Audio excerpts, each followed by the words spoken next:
Queridos, boa noite. Que a graça e a paz estejam com todos. Estamos aqui tentando caminhar da melhor forma possível. A gente não pode estar junto, né? Então a gente está aqui usando essa tecnologia. É bom quando a gente pode compartilhar a palavra, trocar experiência, como nós fazemos, né? E olharmos uns nos olhos dos outros e ver como é que a palavra ela contribui para o nosso crescimento. Hoje a gente vai fazer um estudo em cima do livro de Jeremias. O livro de Jeremias é um livro que ele é um livro pré-exílico. Ele está mais ou menos ali uns 40 anos, 50 anos antes de Israel, do povo de Judá, no caso do sul, ir para o exílio. Então nós temos aí mais ou menos aí uns 2.600 anos atrás. A pergunta que a gente primeiro tem que fazer, quando a gente se depara com um estudo de um livro desse, qual a relevância, né, de um livro escrito há tanto tempo atrás, onde a sociedade era diferente, a civilização estava em outro estágio de desenvolvimento. E qual a relevância para os dias atuais? A gente sabe que a palavra de Deus ela é atemporal, né? Ela está acima do tempo. Mas esse conceito, muitas vezes, a gente aceita como dogma. A gente não vê essa realidade propriamente. Então, o objetivo de nós estudarmos esse livro é exatamente esse. É nós vermos a realidade, a atualidade, a relevância de uma palavra que foi revelada há tanto tempo atrás, né? Em torno de 2.600 anos. O livro de Jeremias, ele veio 130 anos, mais ou menos, depois do livro de Oséias. Oséias foi um profeta do norte. Lembra que o povo de Israel se dividiu, norte e sul. E Jeremias, então, ele está cuidando do povo do sul. Ele veio mais ou menos 130 anos depois de Oséias. Oséias, 130 anos antes, ele tem um versículo nesse livro que é muito repetido, muito conhecido, Oséias 4,6, por nós. Fala assim, que o meu povo está sendo destruído, pois lhe falta conhecimento. Pelo fato de vocês, sacerdotes, rejeitarem o conhecimento, também eu os rejeitarei, para que não sejam mais sacerdotes diante de mim. Visto que se esqueceram da lei do seu Deus, eu também me esquecerei dos seus filhos. Então, veja que essa mensagem, onde o povo ele se afasta de Deus, não busca conhecer a Deus, é algo, gente, que já vem de muito tempo atrás.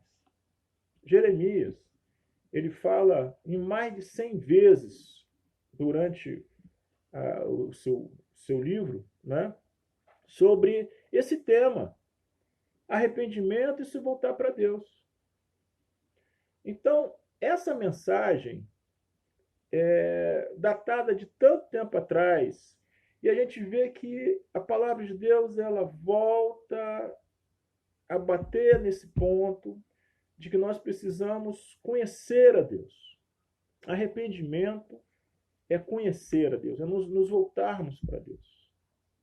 Arrependimento não é só aquela tristeza, né, pelo nosso pecado. Ali é o começo, mas nós precisamos entender que a gente precisa buscar conhecer a Deus.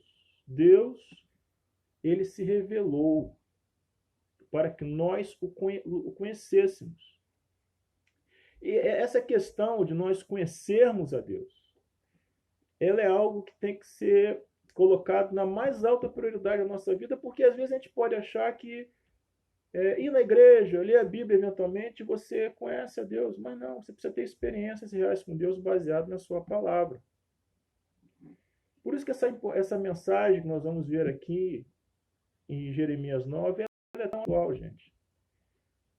Jeremias aqui, ele trata das consequências que caíram sobre o povo por não conhecerem a Deus.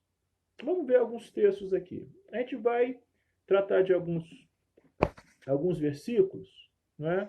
Vamos começar com Jeremias, primeiro versículo, né? Capítulo 9, onde a palavra fala assim: quem dera minha cabeça fosse uma represa e meus olhos uma fonte de lágrimas, Choraria dia e noite por meu povo que foi massacrado. Quem dera pudesse ir para bem longe, morar numa cabana no deserto e me esquecer do meu povo.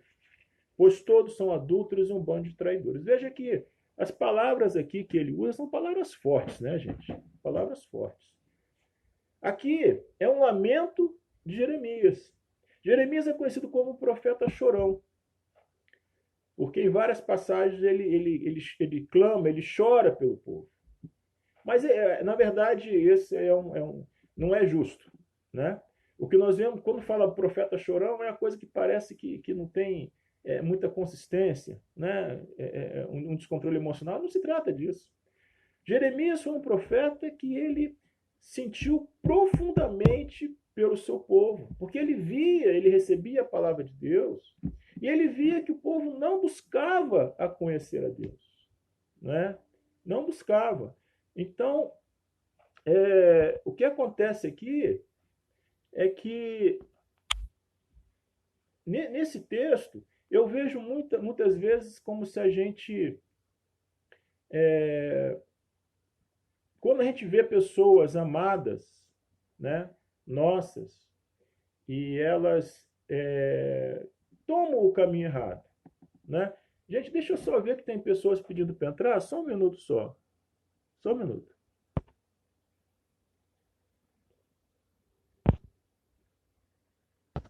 Desculpa, está resolvido aqui. Então, gente, o que acontece é que nós vemos aqui Jeremias, ele lamentando pelo fato do seu povo estar se desviando, não estar buscando conhecer a Deus. É o que ele trata aqui nesses 4 primeiros versículos. A gente, na nossa igreja, tem alguns de vocês não congregam com a gente, então não conhecem um pouco a nossa dinâmica. A gente tem algumas coisas que são muito caras para a gente. A leitura da Bíblia, de forma sistemática. Não aquela leitura solta, mas uma leitura sistemática. Nós nos reunimos toda sexta-feira, né, para ler. Nós lemos em 2018 todo o Novo Testamento. Ano passado nós nos tivemos em Mateus e agora Jeremias. Por que isso que eu estou falando? Porque é importante que a gente entenda que toda a leitura do Antigo Testamento ele aponta para Cristo, né? Percebem? Então, por isso que a gente procurou ler o Novo Testamento antes. Né? Nós detalhamos, estudamos, temos tudo isso escrito. Se você quiser, eu posso te enviar depois. Só mandar um zap para a gente aí que eu te envio esse material todo o Novo Testamento comentado. Então, agora que nós já lemos e meditamos no Novo Testamento, as mensagens central, que é o arrependimento, a gente consegue vir para o Antigo e olhar para o Novo. Tudo aponta para Cristo. Então, sempre que a gente for estudar, ler, meditar, em qualquer livro, gente, do Antigo Testamento, a gente precisa questionar onde é que Cristo entra nessa história. Porque, veja bem, a Bíblia toda é a história da redenção. Né? Nos 2 primeiros capítulos, o mundo era perfeito, criação perfeita, a partir de Gênesis 3 teve a queda. Então, desde Gênesis 3 até Apocalipse, quase o finalzinho do Apocalipse, trata de redenção. E a redenção aponta para Cristo, percebem? Então, tudo aqui aponta para Cristo. É que nós vamos ver que quando a gente percebe que Jeremias aponta para Cristo, e tem alguns versículos que são assim, diretos, Jeremias 31, 33, quando Deus fala que ele vai constituir uma nova aliança, e eterna aliança, que é Cristo, a gente começa a ver que verdades eternas já tinham sido reveladas há muito tempo atrás. Essas verdades, elas continuam sendo válidas e mostra a constância da verdade bíblica. Né? Então, o próprio Cristo, Lucas 24, de 44 e 47, ele fala, só isso, a gente não precisaria nem ter esse pensamento, essa teologização toda. O próprio Cristo falou que a lei, os profetas apontam para ele. Então nós precisamos ver Cristo. Esse é o desafio dessa noite. Porque a gente só consegue conhecer a Deus se nós conhecermos Cristo. Não tem como nós conhecermos a Deus sem nós conhecermos a Cristo. Bom, vamos aprofundar um pouco aqui, porque a gente precisa ver que esse tema, para nós conhecermos o Senhor, ele se repete. Né? Vejamos aqui Versículo 3. Meu povo curva a língua como um arco para disparar mentiras. Não querem defender a verdade, vão de mal a pior. E não me conhecem, diz o Senhor. Cuide com seus amigos, não confie nem mesmo seu irmão. Pois irmão engana irmão, amigo calunia amigo, todos trapacejam e mentem, ninguém diz a verdade. Com a língua experiente contam mentiras, cansam-se de tanto pecar. Amontoam falsidade sobre falsidade e se recusam a me conhecer, diz o Senhor. Então veja, quantos verbos nós temos aqui, ações humanas, que acontecem exatamente porque as pessoas, veja bem, no versículo 6, se recusam a me conhecer. Ou seja, tem uma questão volitiva, uma questão de decisão aqui envolvida. As pessoas se recusam a conhecer a Deus e, consequentemente, o que aparece? Engano, calúnia, trapaça, mentira, pecados como um todo. Por que Jeremias, é que nós estamos tratando aqui, insiste tanto nesse de nós conhecermos a Deus? Porque a alternativa ao povo conhecer a Deus, ou seja, se o povo não buscar o conhecimento de Deus, a consequência direta, gente, consequência óbvia, é destruição. É algo que não tem como nós fugirmos disso. Nós precisamos buscar conhecer a Deus. Veja aqui, versículo 7 a 9, fala assim: portanto, assim diz o Senhor dos Exércitos, eu os purificarei, os provarei, como se faz com metal. Que mais posso fazer com o meu povo? Ele manda profetas, ele traz revelações, milagres, e o povo não quer se voltar para ele. Pois sua língua dispara mentiras, como flechas envenenadas, falam palavras amigáveis aos seus vizinhos, enquanto o coração trama matá-lo. Acaso não devo castigá-los por isso? Então, gente, o que acontece? A Bíblia ela é muito direta nas coisas que são essenciais. Né? Ela é direta todos os temas, mas naquilo que é essencial, ela não deixa dúvida. Né?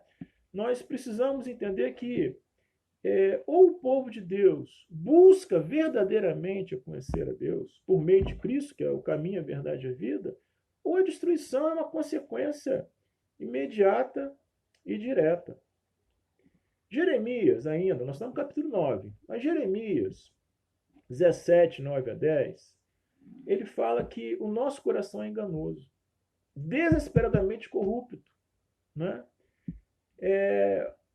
Nós precisamos entender que nós, como seres humanos, nós temos uma doença que é muito pior do que essa que está aí. Porque essa aí, ela pode matar o corpo, mas não mata a alma.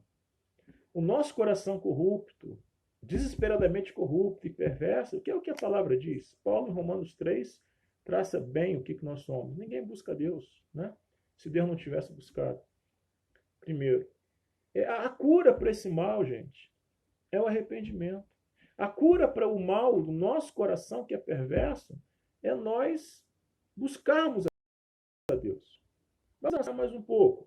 Né? Então, você que está entrando agora, nós estamos tratando do tema de Jeremias 9, que é o tema do grande livro, que é o tema da história da redenção, que são as consequências de não buscarmos a Deus, que é a destruição do povo. E o que significa nós conhecermos a Deus? Esse tipo de conhecimento a gente não pode errar. Nós não podemos ter dúvidas se ou não. Vamos ver aqui versículo 12 a 13. Jeremias 9, de 12 a 13, fala assim: quem é sábio o bastante para entender todas essas coisas? Quem foi instruído pelo Senhor para explicá-las? Porque a terra foi arruinada de tal modo que ninguém tem coragem de passar por ela. Veja bem, o profeta pergunta: quem foi instruído pelo Senhor para explicá-las? Quem é sábio bastante? O que acontece é que aqui tem uma verdade muito importante. Muito importante. Veja que eu tratei um pouco atrás que existe um aspecto volitivo, um aspecto da decisão de rejeitar a Deus. Sempre que essa decisão ela é tomada, Hebreus 3,8 trata disso. Se ouvir a voz do Senhor, não endureça o vosso coração. Sempre que essa decisão ela é tomada de nós rejeitarmos o conhecimento do Senhor, vem endurecimento no nosso coração de forma que a gente não entende as consequências do próprio pecado e a gente acaba se afundando cada vez mais no pecado. Isaías 6, 9 a 13 é uma passagem, depois se você tiver tempo, dá uma lida, onde ali é descrito o ministério de Isaías, gente. Que é um ministério, acho que pastor nenhum desejaria. Era para pregar, pregar, mas ali fala. Eles ouvirão, mas não entenderão, né? Verão, mas não se converterão. É o juízo de Deus contra essa atitude do povo da rejeição de buscar conhecer o Senhor. Então, veja bem o que nós estamos tratando aqui. Primeiro, Jeremias é um livro de 2.600 anos atrás. A relevância dele para o dia de hoje é porque ele trata de um tema que é extremamente atual, que é a necessidade do povo de buscar e conhecer o Senhor. E essa distância no tempo todo mostra a força dessa verdade, a importância dessa verdade para Deus. Eu já falei aqui algumas vezes, em outras mensagens, a mensagem central de Jesus, gente, era arrependimento. Né? Mateus, no início, no final, ele é o tempo todo. Mateus 4,17, ele fala, né? Arrependei-vos, pois é chegado no reino dos céus. Quando estava voltando para o Pai, reúne discípulos, manda pregar sobre arrependimento. A gente poderia falar de Pedro, Paulo, mas Jesus já é mais do que o suficiente.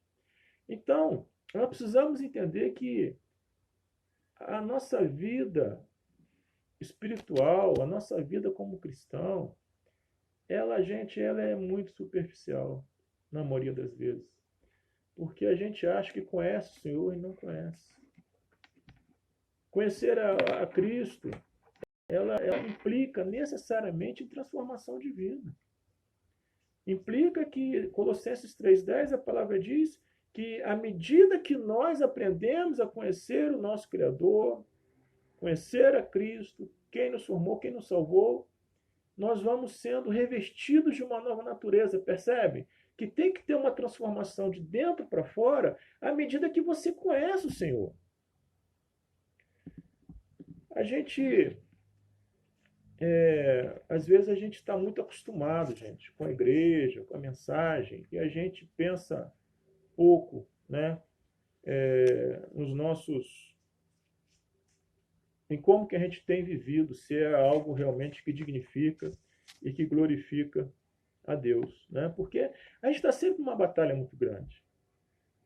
Obedecer implica fazer a vontade do outro. O nosso coração caído, quando você ouve fazer a vontade do outro, você já se retrai.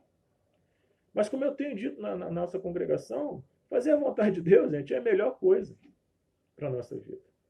E a gente conhecer a Deus implica em obedecê-lo. Porque, veja bem, se eu não obedeço é porque eu não conheço. Se eu conheço a Deus verdadeiramente, não tem como eu não ter uma vida de obediência. Veja o versículo 14. Jeremias 9,14 fala assim: em vez disso, seguir os desejos teimosos do seu coração e adorar imagens de Baal, como seus antepassados ensinaram. A verdade é que o povo, nós já tratamos disso aqui, ele, de uma forma consciente, ele rejeitou buscar a Deus. Só que nós fomos criados, nós fomos formados de forma que nós somos seres adoradores. A gente tem a ideia de que nós somos seres pensantes, penso, logo existo. Né? A frase clássica de Descartes, né? Penso, logo existo. Então, eu sou alguém que sou definido pelo meu intelecto, mas não. Deus nos criou como seres adoradores. Nós pensamos, refletimos, mas a partir daquilo que eu adoro. Ou seja, se você tira Deus do centro, ou se você desconsidera a pessoa de Cristo do centro da tua vida, gente, alguma coisa vai entrar no lugar. Não existe vazio espiritual. Alguma coisa vai entrar. E essa coisa que nós vamos colocar é algo que vai servir para que nós possamos cumprir, atender os nossos desejos. Né? É disso que se trata. Nós temos o conceito de ídolos funcionais. Eu estou estudando já há algum tempo, né? Eu estou tendo a oportunidade de fazer um mestrado em aconselhamento, E o meu tema da minha pesquisa são as raízes idólatras da ira. Então, a idolatria, ela traz a ira. É um tema, não tem como a gente tratar aqui agora, mas veja bem, quando eu me recuso a conhecer ao Senhor de forma prática, não de forma teórica, mas de forma prática, né?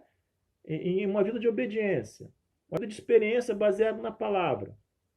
Quando eu me recuso a fazer isso, o meu coração fica vazio, porque coisas que só Deus pode nos suprir, e se eu tiro Deus, fica vazio, por exemplo. Necessidade de reconhecimento, necessidade de segurança. Então, nós somos seres adoradores, nós ficamos com esse vazio, nós vamos procurar o quê? Coisas que atendam os nossos desejos. Eu preciso ser reconhecido. Então, eu vou ser um bom profissional, ou eu vou tentar ser um pastor reconhecido na multidão, ou eu preciso de segurança.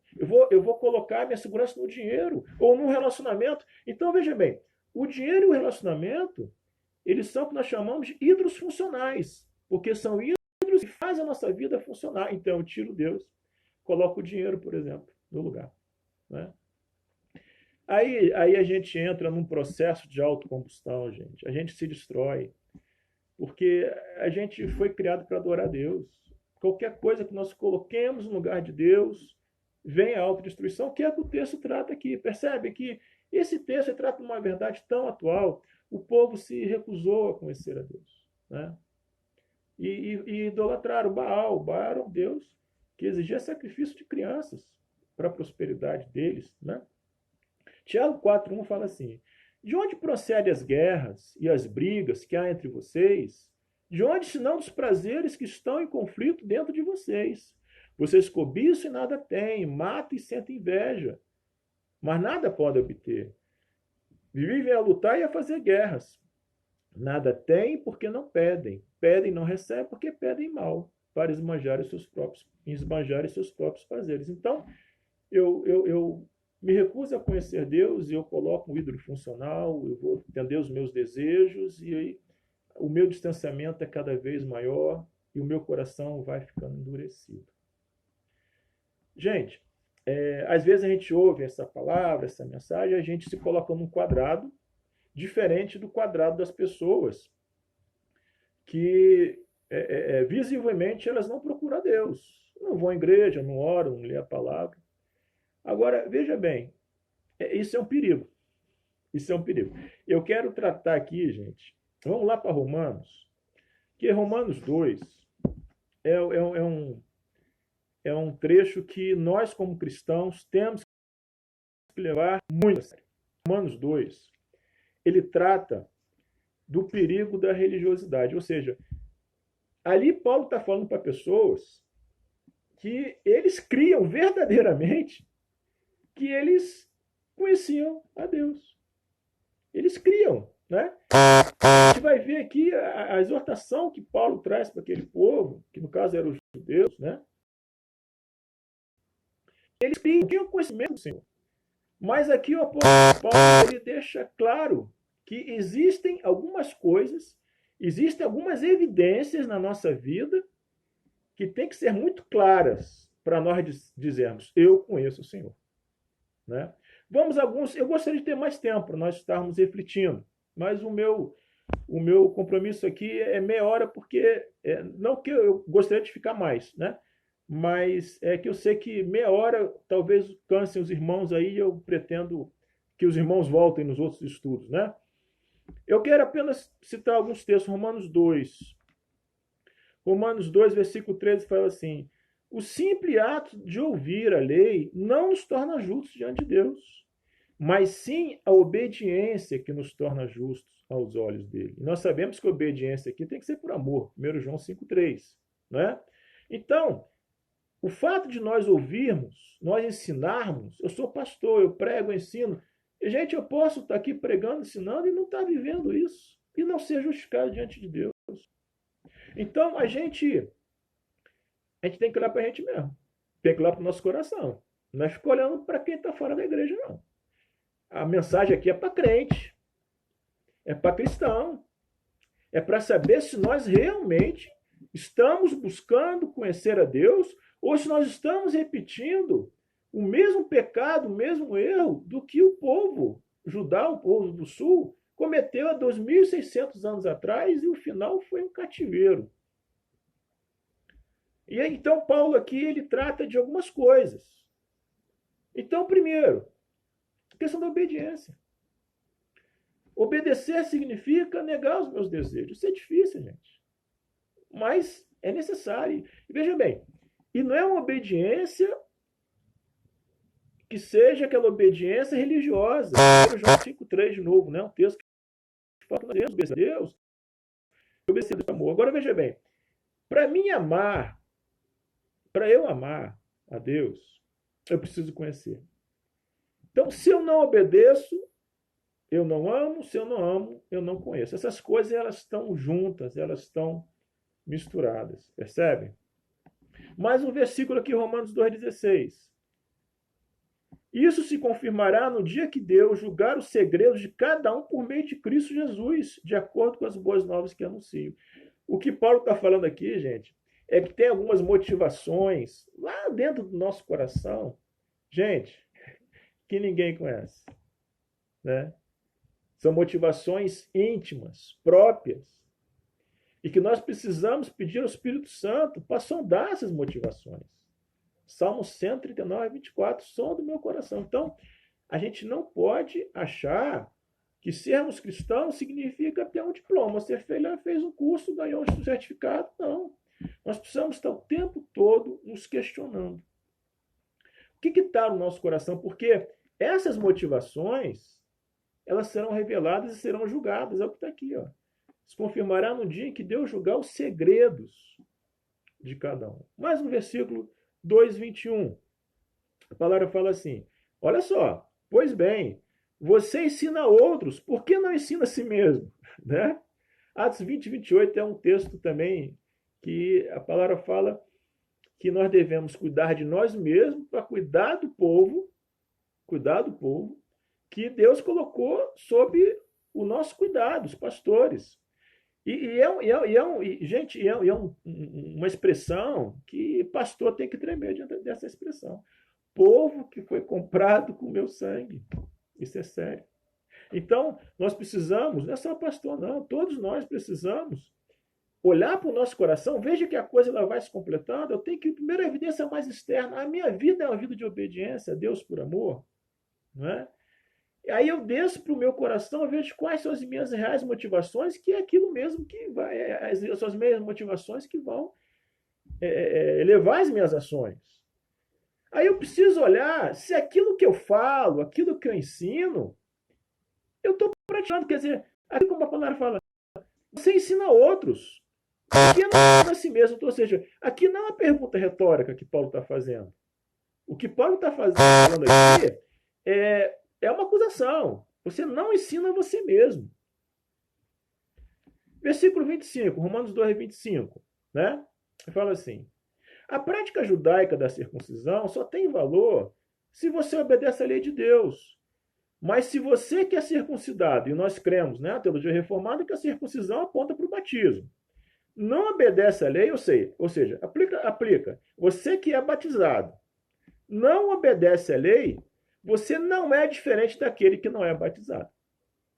Não é diferente de um gentio e incircuncidado. Né? Então, não adianta o nosso discurso. Não adianta o nosso evangeliquez. Não adianta a nossa prática externa religiosa. Não adianta apenas termos uma ética, uma moral acima da média. Porque o cristão tem que ter essa ética moral acima da média. Se o nosso coração, aquilo que é mais íntimo nosso, não tiver sido transformado pela palavra. Não adianta. É como está aqui. Romanos 2,16, Deus vai julgar os nossos segredos, as nossas motivações que ninguém conhece. Então, essa mensagem aqui é para a gente ver que Jeremias é muito atual. Semana que vem a gente vai estar com Jeremias 10.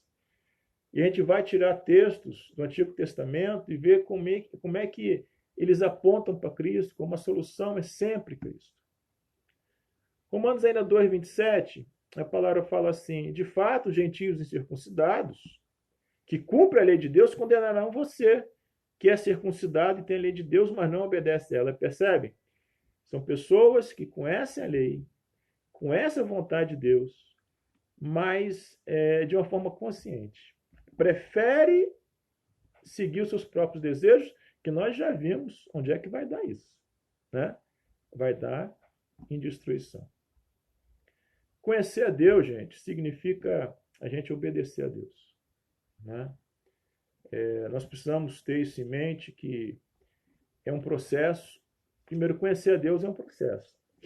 É uma caminhada. Conhecer a Deus é santificação. Hebreus 12:14. Ninguém vê ao Senhor sem a santificação. Então, o que você precisa olhar, né, para a gente encerrar aqui esse breve estudo, vamos refletir sobre a nossa vida com Deus. A gente está hoje num momento muito difícil, né? Estamos na pandemia, muito medo, muita angústia, e a gente, às vezes, a gente pode incorrer no risco, no erro, né? Da gente ficar muito absorto nessa realidade que é cruel, está batendo a nossa porta, e a gente esquecer de buscar o Senhor. Nós tratamos já da perseverança em outra mensagem, e a marca do salvo é aquele que persevera, mesmo diante da aflição. E sem conhecer a Deus, a gente não persevera. Então, concluindo, queridos, o que a gente pretendeu, na verdade, com esse estudo de Jeremias 9, aqui eu vou resumir, né, para concluir esse breve estudo, é que o livro de Jeremias é extremamente atual, porque ele trata de um tema que é muito importante para Deus, que é um Deus eterno. O homem, ele tem duas possibilidades. Ou ele busca conhecer o Senhor, ou ele é destruído, né? E ali, então, Jeremias estava às portas, pregando, o povo estava às portas do exílio, e ele chorou pelo povo, porque o povo estava caminhando para a destruição, apesar de todos os apelos. Então ele trata, olha, nós precisamos buscar conhecer o Senhor. E então, resumindo, esse tema de buscar conhecer o Senhor aponta para Cristo no Novo Testamento. E nós vimos aqui Colossenses 3,10, que é um texto clássico, que fala que conhecer a Cristo é um processo contínuo. E conhecer a Deus significa nós ir aos poucos e treinando. Essa é a palavra-chave que eu queria que você guardasse. Nós precisamos treinar o nosso coração. É treino, gente, é treino. Treinar o nosso coração na obediência a Deus por amor. Aí nós vamos verdadeiramente conhecer a Deus. Porque senão nós vamos cair aqui nesse pacotão de Romanos 2, quando Paulo é duro com os fariseus religiosos, homens que ensinavam, homens que tinham a lei, que tinham os oráculos de Deus, mas na verdade era só casca. Era só casca. E a gente não pode correr esse risco, né? Então fica essa reflexão, para domingo. A gente está nessa fase aí, né, de coronavírus. Então, domingo a gente vai 7h30, vamos trazer mais uma reflexão em cima de Atos. Estamos pregando positivamente em cima de Atos. A gente vai trazer mais uma exposição em cima de Atos. Te convido para estar com a gente aqui 7h30, né? Terça-feira que vem, a nossa rotina vai ser essa nos próximos meses, né? Nós vamos ter esse estudo aqui sexta-feira, terça-feira também reflexão, às 8 horas, sexta às 8, terça às 8, e domingo estaremos aqui às 7h30, trazendo algumas meditações e reflexões para vocês. Tá bem? Então, queridos, eu agradeço. Já deram uma mensagem aqui que quando eu tenho que silenciar o celular, é verdade. Perdão, é que eu sou muito novo nesse negócio aí, né? De Instagram. Mas a próxima eu vou fazer isso, eu vou silenciar o celular aqui. Queridos, muito obrigado pela atenção de vocês, né? Temos estado aqui juntos nessa distância tecnológica toda, mas vamos orar, descansar em Deus e traga isso para o seu coração. Treine o seu coração a obedecer a Deus por amor, porque isso que significa conhecer verdadeiramente o Senhor. Amém? Uma noite abençoada a todos e até domingo. Quem puder estar com a gente às 7h30, estaremos juntos aqui. Amém.